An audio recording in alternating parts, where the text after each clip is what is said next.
Hey everyone, and welcome back to the Forum for Learning and to part 3 of lecture 2. In this video, we're going to answer these questions that are displayed on the screen right now. So we're going to talk about what electronegativity is, we're going to talk about what ions are, specifically cations and anions, and we're going to talk about what are ionic attractions. So without further ado, let's get started. Okay, so our first question was, what is electronegativity? So electronegativity is essentially how attracted an atom is to electrons. So in other words, electronegativity is the tendency of atoms to attract electrons toward itself, right? So it's the affinity of an atom for electrons, or the affinity of, it's for an atom for electrons. So electronegativity depends on two main factors. So electronegativity depends on two factors. So let's break it down and let's think logically for a second before we kind of talk about those two factors. So if electronegativity is the tendency of atoms to attract electrons, what's going to increase or decrease the attraction for electrons? Well, electrons are negatively charged, right? In order for things to attract opposites, they have to be opposites, right? Oppositely charged. So if you have, let's say, a large number of positive charge, it's going to have a greater tendency to attract electrons than if it were to have fewer positive charges, right? So if an atom has more positive charges, it'll have a greater tendency to attract electrons. If it has less positive charges, it'll have a lower tendency. So, and we talked about positive charges, negative charges in atoms in part 1 of lecture 2, and the entity that contributes the positive charge to an atom is the proton. Right, so in that sense, electronegativity depends on the number of protons in the nucleus of an atom, right? Because that's going to dictate how strong that positive charge is going to be within the nucleus of an atom. And the stronger the positive charge, the greater the tendency to attract electrons. And we said, remember, that the number of protons in an atom is what's called the atomic number, right? Okay, so what's the trend here? Well, the trend is that the more protons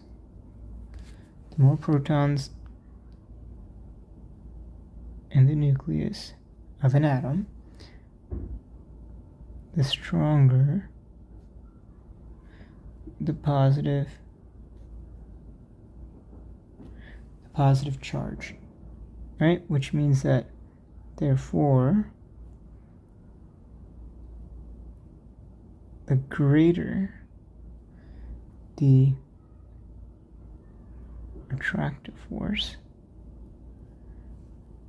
felt by the electrons, which ultimately means that it has a greater tendency to attract electrons. Now, the other thing that affects electronegativity, this is one, the other factor that affects electronegativity is the distance between the nucleus and the electrons in the valence shell,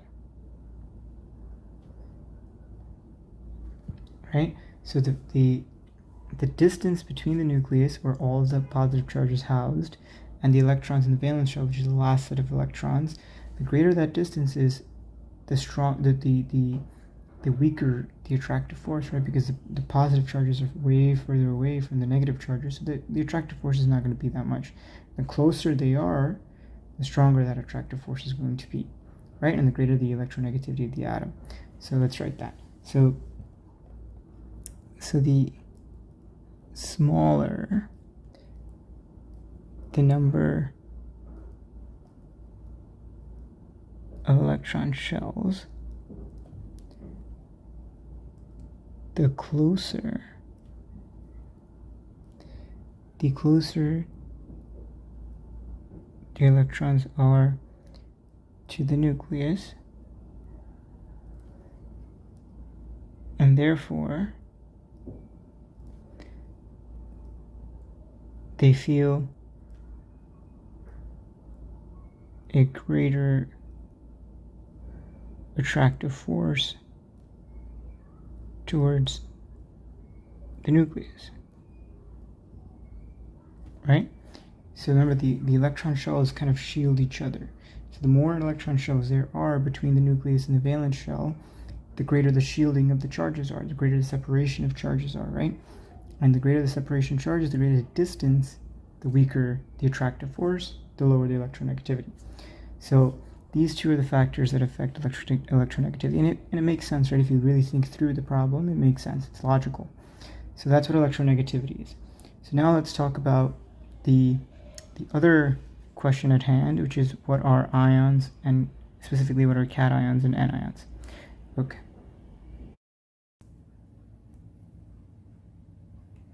Okay, before we start talking about ionic attractions, let's just go back to electronegativity for a second.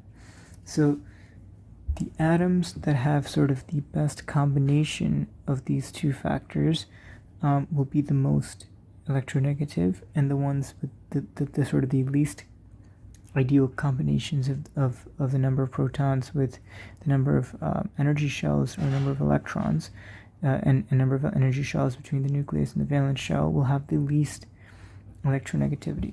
So let's look at a few. Let me bring up the periodic table. Okay, so the atom with the greatest electronegativity is fluorine.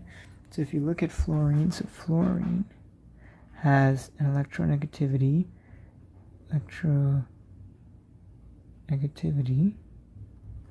of 4.0.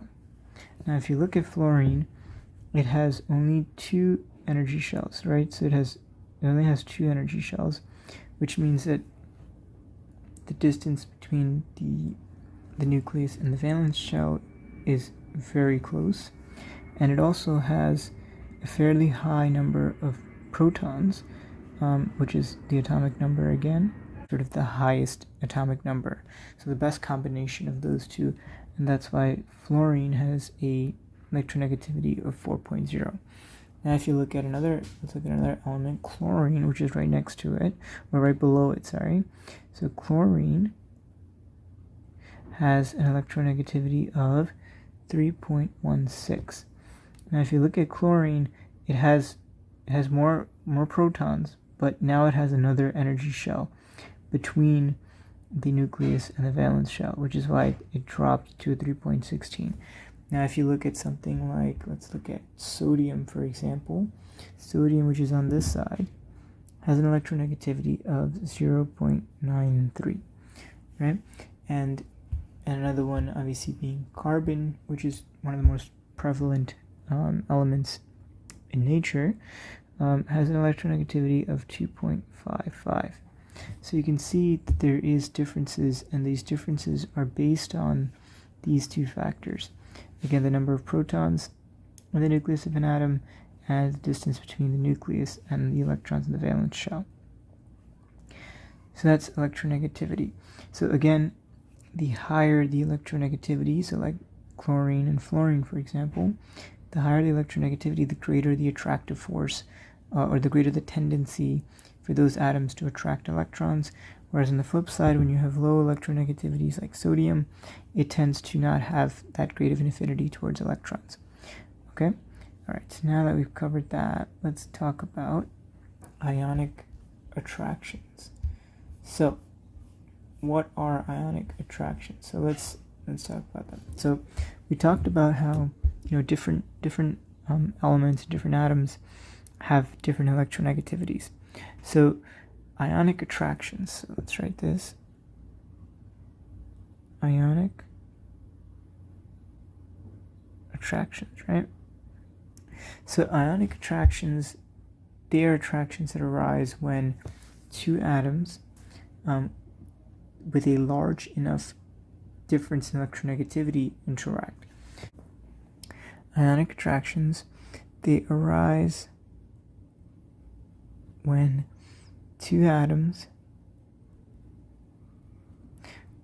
with a large enough difference in electronegativities interact.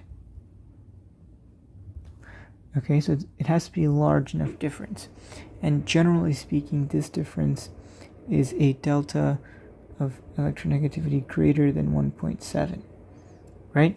So if the difference in the electronegativities between two atoms is greater than 1.7, there's a chance that they will form ionic attractions, and they'll interact through these means. So let's talk about, so pretty much what happens during ionic attractions, right? So what happens is when the electronegativity is large enough, right, the electronegativity difference between two atoms is large enough, the atom with the higher electronegativity will gain one or more electrons because it has a greater pull, right? Remember, electronegativity again is a tendency to attract electrons. So if you have two atoms where one has significantly higher electronegativity, i.e. significantly higher tendency to attract electrons than the other one, then what's going to happen is the atom with the greater electronegativity is going to pull electrons away from the atom that has the lower electronegativity, right? So essentially, if the delta, the difference in electronegativity between two atoms is large enough, again, delta En greater than 1.7, that's kind of the standard, the accepted standard. The atom with the higher electronegativity will gain one or more electrons. And this is again because it has a greater sort of pull, right? Or the tendency to attract, has a greater tendency to attract and pull on the electrons than the nucleus of the atom with the lower electronegativity. Right, and that makes sense. The atom that has a higher electronegativity, higher tendency to attract electrons will have a greater pull on the electrons than the nucleus of the atom with a lower electronegativity, i.e. lower tendency to attract electrons. So what happens during that pull, what happens is that the end result is a complete transfer of electrons from one atom to the other, right? And the key is that it's a complete transfer, right? They're not sharing, it's complete transfer. The electron is going from, one or more electrons is going from one atom, the atom with the lower electronegativity, to the atom with the higher electronegativity, right? And so again, the end result is a complete transfer of electrons from one atom to the other, and that results, which results in both atoms having a stable electron configuration in their valence shells. And this goes back to the octet rule, right? So it's and the stable configuration is 8 electrons, or paired electrons in the valence shell as per the octet rule. And if you guys don't know what the octet rule is, I think we discussed it in either part 1 or part 2 of lecture 2. We kind of briefly discussed it. Okay, so again, it's the complete transfer of one or more electrons between the two atoms, and this is primarily driven based, obviously, off the electronegativity difference, but also because they want to attain that stable electron configuration and satisfy the octet rule. Okay, so what happens kind of at the end? We said that there was a transfer. Okay, so now what's the ultimate sort of kind of end result? So what happens is, because there's a complete transfer of electrons, right, from one atom to the other, now one of the atoms, the atom that gained the electrons, which was the atom with the greater electronegativity, will now have more electrons than they have protons, right? Because now it has one, let's say that there's one transfer of one electron between the atoms. That means that one of the atoms has now one more electron than it started out as. And if it has one more electron than what it started out as, that means it has one more electron than the number of protons it has, right? Because in the neutral state, in the natural state, protons equals electrons. And so if this atom that gained the electron, it has one additional electron, that means that the net charge on that atom is now a negative -1, right? Because it has, say, X amount of protons, but now it has X plus 1 of electrons. And so the net charge becomes -1. And on the other side, the atom that lost the electron, the less electronegative atom, that is now going to have a net positive charge, because now it has one less electron than the number of protons it started out with. Right? So let's write that down. So that's essentially the net result, is that now you have a change in charge between the two atoms. So let's briefly discuss what an ion is, because I know we mentioned anion, cation, right? So what is an ion? So an ion is essentially an electrically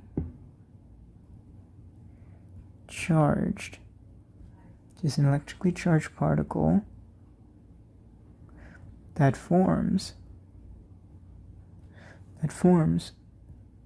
when an atom gains or loses electrons, right? So in this case, in order to be an anion, it gained an electron, right? So in the complete transfer of electrons, one of the atoms, which is the atom that gained electrons, the one with the higher electronegativity, turns into the anion, right? And then the atom the other atom which lost electrons is going to turn into the cation. So the atom that lost electrons, again, remember, is the atom with lower electronegativity of the two, right? So an ion is just an electrically charged particle that forms when an atom gains or loses electrons. So if the atom, so in this case, so when an atom gains electrons, it's called an anion because it has a net negative charge. When an atom loses electrons, it's called a cation. It forms a cation, or the resulting ion is called a cation, and that has a positive charge.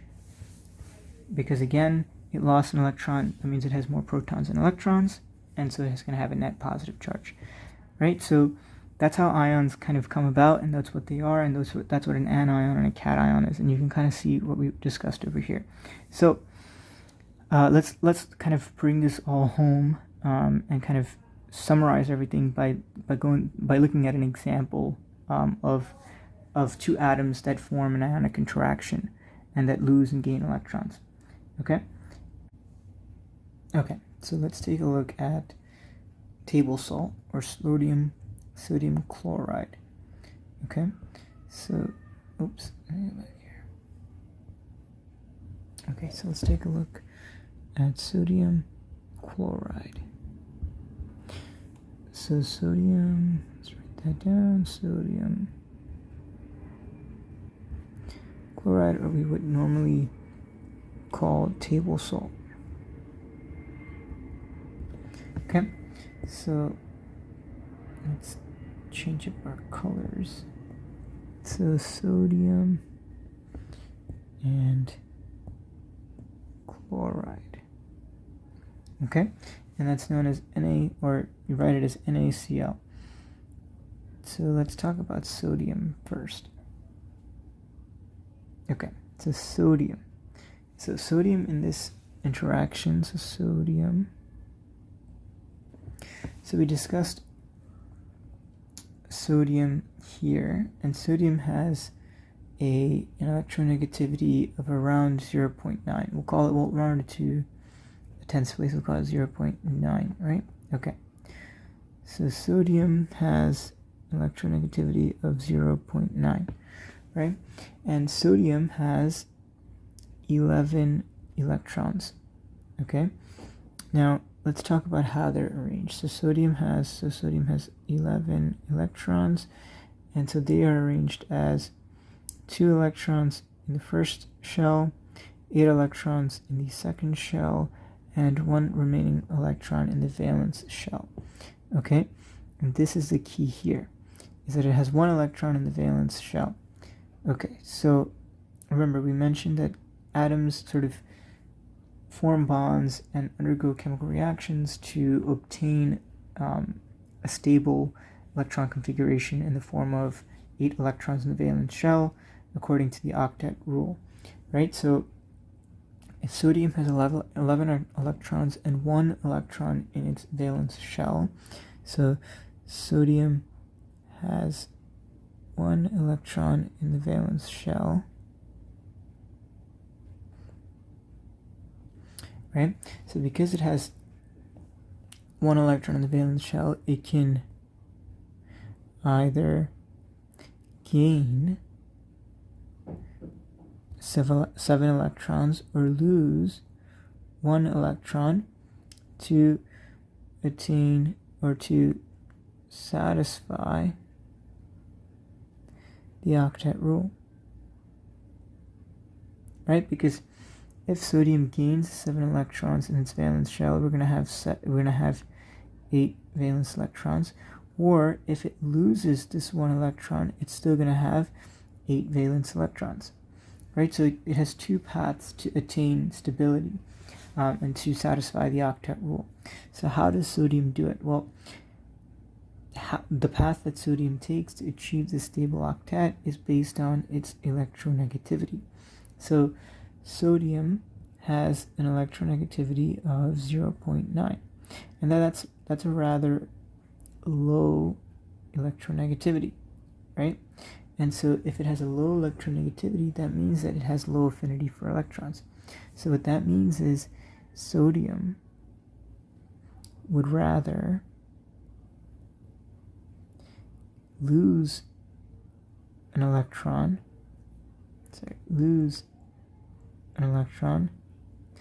then gain 7 electrons, right? Because sodium has an electronegativity of 0.9, which means it has very low affinity to attract electrons, and so it would much rather lose that 1 electron here to gain, or to obtain a stable octet, than gain 7 electrons to attain a stable octet, right? So in this case, sodium is going to lose an electron. Okay. So let's look at chlorine for chloride, for example. Okay. So let's do chloride. So let's separate this. Okay. So chlorine, on the other hand, let's see. So chlorine has an electronegativity of around, what do we say it was? Right around 3.16. So we'll just say 3.1, just to, I know you're supposed to round up, but we'll say 3.1. So it's an electronegativity of around 3.1. Okay, and chlorine has 17 electrons. Okay, so chlorine has 17 electrons, and that's divided by 2 electrons in the first shell, 8 electrons in the second shell, and 7 electrons in the valence shell. Okay, so here in chlorine's case, because chlorine has 7 valence electrons, so since chlorine has 7 electrons in the valence shell,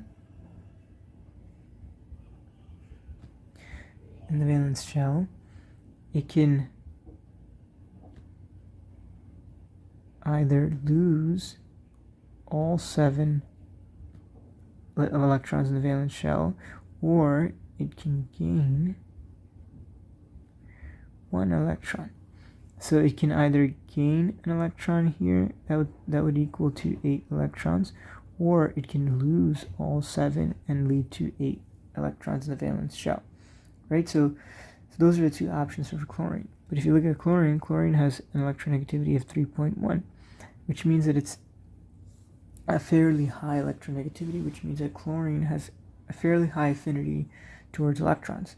So because chlorine has an electronegativity of 3.1, it would, which is a rather high electronegativity, chlorine would rather gain 1 electron than lose 7 electrons, right? And so here, because of this, chlorine is going to gain an electron. Okay, so you see how it's essentially, so the reason to come together is not for attractive purposes. It's more so to attain that stable octet and that stable 8 valence electron configuration. But in order to do that, there's usually 2 paths, right? You can either lose all the electrons in the valence shell, and so the second to last shell becomes your valence shell, which is already filled to 8 electrons, or it can gain a certain number of electrons to get to the number 8 in its current valence shell. And the path that these atoms will take is dependent on the electronegativity, especially if 2 atoms that are coming together have a electronegativity difference greater than 1.7. And that's how ionic attractions arise. So let's see what happens. So what happens? So if sodium loses an electron, what's going to happen? In this case, if it loses an electron, that means that the number of protons, or actually let's do it this way, the number of electrons is less than the number of protons, right? Because it lost an electron now, so the number of electrons is less than the number of protons, which means that the number of protons is greater than the number of electrons, which means that now you have a net positive charge. It has a net positive charge, that means it is a cation, right? Now, chlorine, on the other hand, because it gained an electron, here the number of electrons is greater than the number of protons. And so that means that there's a net negative charge. And if there's a net negative charge, then that means that chlorine is an anion. It's going to turn into an anion, right? Okay. So what happened? So essentially what happens is, if you let's look at it from an equational standpoint. So if you have sodium plus chlorine, that's how it started out, right? Sodium and chlorine. Well, now what you have is the sodium ion plus the chlorine ion. Again, this positive charge means it's a cation, negative charge means it's an anion. And the reason that they're positive and negative is because sodium lost an electron, and that electron was gained by chlorine, making it negative. So essentially what happened is that so in this case, there was a transfer of one electron from one atom to the other, right? And this is a complete transfer of an electron between those atoms. Now, in this example, there was a transfer of a single electron, but in some elements, they can form ions with multiple charges because they can gain or lose multiple electrons. So let's write that. So here, let's put this here. Actually, no, we could do here. So in this example, there was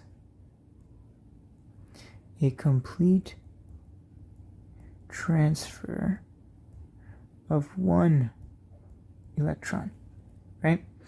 But some elements can form ions with multiple charges when they gain or lose more than one electron. Okay, so an example would be, so for example, calcium can have an ion that is calcium 2+ when it loses 2 electrons. So if the calcium atom in its neutral state loses 2 electrons, it turns into a calcium cation with a charge of 2+ because it lost 2 electrons. Or magnesium, for example, can have a charge of 2+. Again, another cation, lost electrons, and specifically 2 electrons, which is why it has a +2 charge, because now it has 2 more protons than electrons, and so it's a +2 charge. Okay, so now let's kind of sum everything up and talk about ionic attractions and kind of really bring the video home. Okay, so ionic attractions.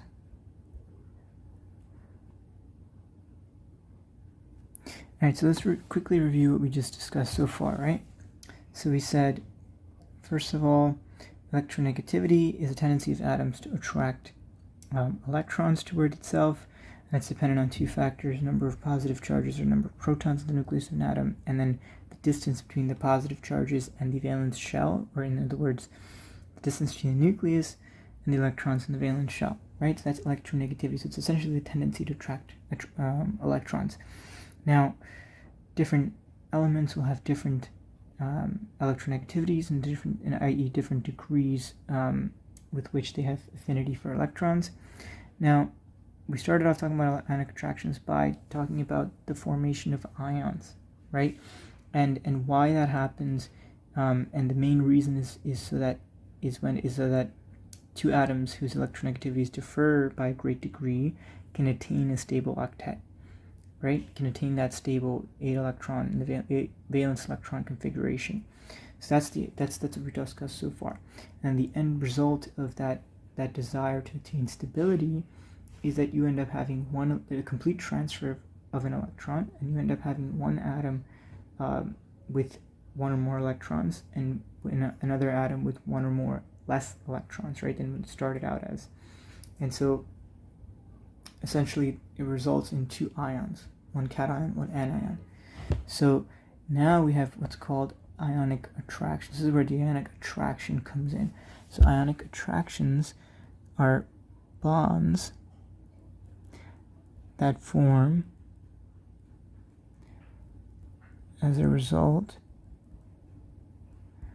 of the electrical attraction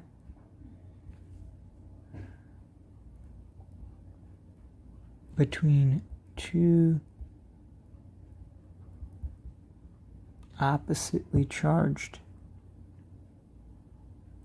ions. So in the example we just discussed with sodium chloride, so sodium chloride. So what happens? So here in this case, so the ionic attraction is what happens when you have electrical attraction between two absolutely charged ions. In this case, the cation and the anion, right, as we discussed. And so what happens is when these two ions come together,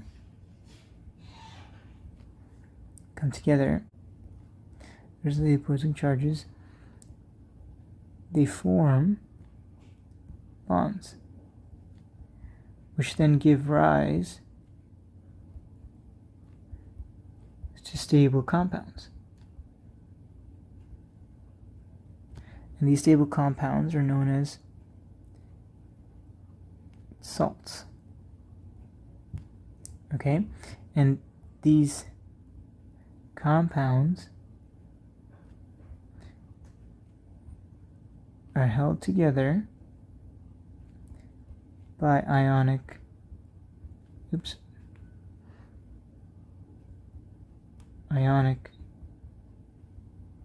attractions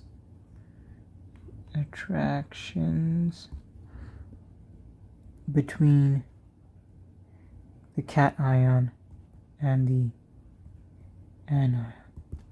Right, and that's why it's called ionic attractions. In order for attractions to happen, you need to have oppositely charged ions, right, or oppositely charged particles. And these oppositely charged particles arise as an attempt to obtain the stable octet 8 valence electron configuration. Okay, so that's essentially what ionic attractions are. So we kind of sort of built up from electronegativity, and we discussed how electronegativity causes, in conjunction with the desire to satisfy the octet rule, results in the formation of ions in the form of cations and anions, and then how these cations and anions come together and bond to form ionic attractions. And so I think that's it for this video. So thanks again for watching. I hope you guys learned something, and as always, stay true, be kind, and never stop learning. Okay, bye.